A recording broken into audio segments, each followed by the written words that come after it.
నిజంగా 2019లో మేము వచ్చిన తర్వాత జీవో నెంబర్ 176 ఇచ్చి బీసీలకు 34% రిజర్వేషన్లు ఇచ్చి ఎన్నికలకు మేము సిద్ధమయ్యాం.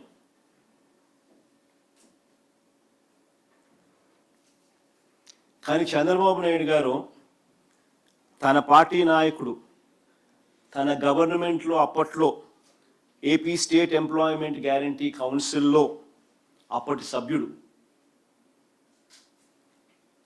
బెర్రు ప్రతాప్ రెడ్డి ద్వారా హైకోర్టులోను సుప్రీంకోర్టులోను కేసులు వేయించాడు.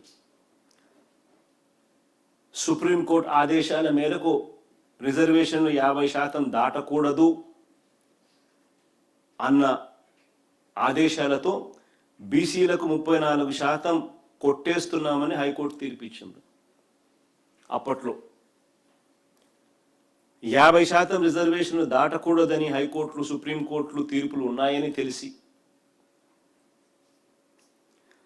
ఇదే ఆంధ్రప్రదేశ్ హైకోర్టు కొట్టేసింది అని తెలిసి, అది కూడా తెలిసి మరోసారి మహాడ్రామా చంద్రబాబు నాయుడు గారు తెరలేపారు. కోర్టుకు పోయేది ఆయనే, కొట్టు వేయించేది ఆయనే, మళ్ళీ దొంగ ఏడుపులు ఏడుస్తూ మీరు కోర్టుకు పోవద్దండి అని చెప్పి మాకు అని చెప్పేది మళ్ళీ ఆయనే. నిజంగా ఆశ్చర్యం అనిపిస్తుంది. అసలు అలాంటి జడ్జిమెంట్లు వచ్చినా కూడా కోర్టు నుంచి ఎంత విప్లవాత్మక మార్పులు మేము తీసుకొచ్చాము. అలాంటి జడ్జిమెంట్ ఉన్నా కూడా ఓపెన్ కేటగిరీస్లో బీసీలు మేము ఏ మాదిరిగా ప్రమోట్ చేసినాము అని చెప్పడానికి కొన్ని ఎగ్జాంపుల్స్ నేను చెప్తున్నా. బీసీల అభ్యున్నతి విషయంలో నిజంగా ఎవరైనా సిన్సియర్గా కృషి చేశారంటే ఒక వైఎస్ఆర్సీపీ పార్టీ అని మాత్రమే ఘనంగా చెప్పగలుగుతాం.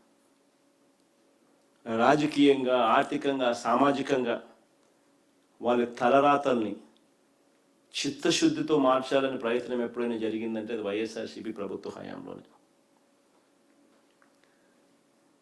కోర్టులు కొట్టేసిన బీసీలకు ఆ మేరకు రాజకీయంగా ప్రోత్సాహం ఇవ్వాలి అని చెప్పి మాకు మేముగానే 34% కాదు, అంతకంటే పెచ్చుగా, అంతకంటే ఎక్కువగా ప్రాతినిధ్యం కల్పించి మా చిత్తశుద్ధిని మేము చాటుకున్నాం.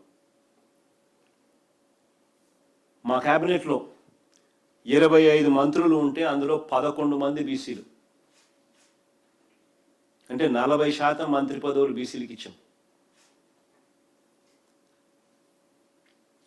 ఎస్సీ, ఎస్టీ, బీసీ, మైనారిటీ, కాపు ఈ 5 మందికి ఈ సామాజిక వర్గాలకు డిప్యూటీ సీఎం పదవులు మేము ఇస్తే ఇందులో 2 డిప్యూటీ సీఎం పదవులు BC and minority, 2 deputy CM పదవులు బీసీలకే ఇచ్చాం.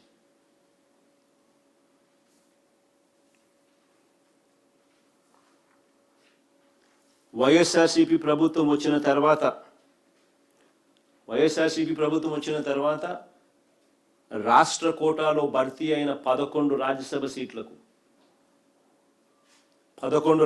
సీట్లకు 4 బీసీలను పంపించింది ఎవరైనా అంటే అది జగనే. అంటే దాదాపు 36% ప్రాతినిధ్యం ఇచ్చడం. అదే చంద్రబాబు నాయుడు గారు 2014 నుంచి 19 ఆయన ప్రీవియస్ రెజ్యూమ్ ఒకసారి గమనిస్తే ఒక్కరిని పంపించరా రాజ్యసభకు బీసీలను. మేము 4 పంపించినాం, 11 మందిలో 4, 36%.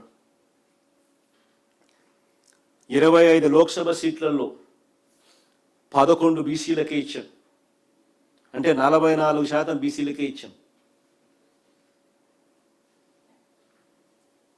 58 ఎమ్మెల్సీల్లో 58 ఎమ్మెల్సీ స్థానాలకు 28 స్థానాలు బీసీలకు ఇచ్చినాం. 28 ఎమ్మెల్సీలు బీసీలకు ఇచ్చినాం. కౌన్సిల్లో ఈరోజు 58 కౌన్సిల్ సభ్యుల్లో 28 బీసీలకే ఇచ్చి నిలబెట్టాం. మేము పంపించిన 58లో అంటే 48% వాళ్ళకే ఇచ్చినాం. 13 ZP chairmans, 13 ZP chairpersons, ZP chairperson పదవులు ఉంటే 6 అంటే 46% బీసీలకు ఇచ్చినాం. 13 మేయర్ పదవులు ఉంటే అందులో 9 అంటే 69% బీసీలకే ఇచ్చినాం.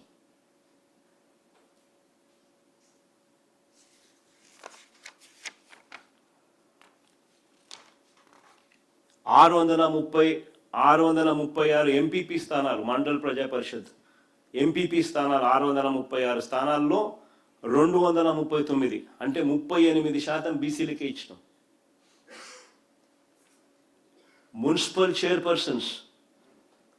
మున్సిపల్ చైర్పర్సన్ పదవులు 84లో 44 అంటే 53% బీసీలకే ఇచ్చినాం.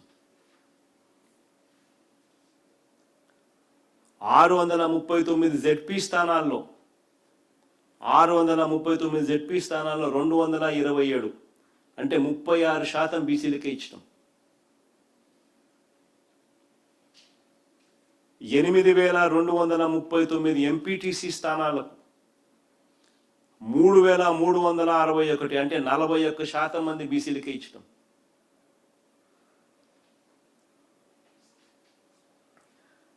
10,536 సర్పంచుల్లో దాదాపుగా 4,000 మంది బీసీలే అంటే 38% వాళ్ళకే ఇచ్చారు.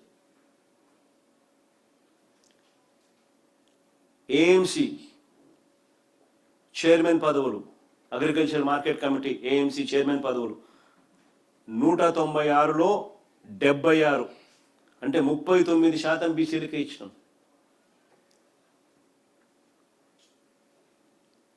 ప్రభుత్వ కార్పొరేషన్ చైర్మన్ పదవులు 137లో 53 బీసీలకే ఇచ్చాం అంటే 37% బీసీలకే ఇచ్చినాం.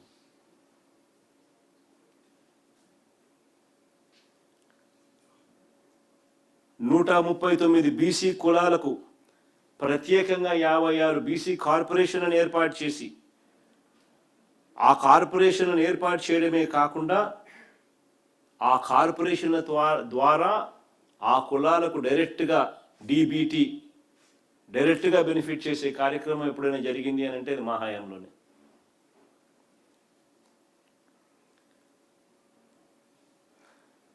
చట్టం చేసి మరి నామినేటెడ్ పదవుల్లో 50%, నామినేటెడ్ పనులు కాంట్రాక్టుల్లో 50%, నామినేటెడ్ పదవుల్లో 50%, నామినేటెడ్ పనులు కాంట్రాక్టుల్లో 50% చట్టం చేసి మరి ఎస్సీ, ఎస్టీ, బీసీ మైనారిటీలకు ఇవ్వడం జరిగింది అని అంటే ఇది ఒక వైఎస్ఆర్సీపీ ప్రభుత్వ హయాంలోనే.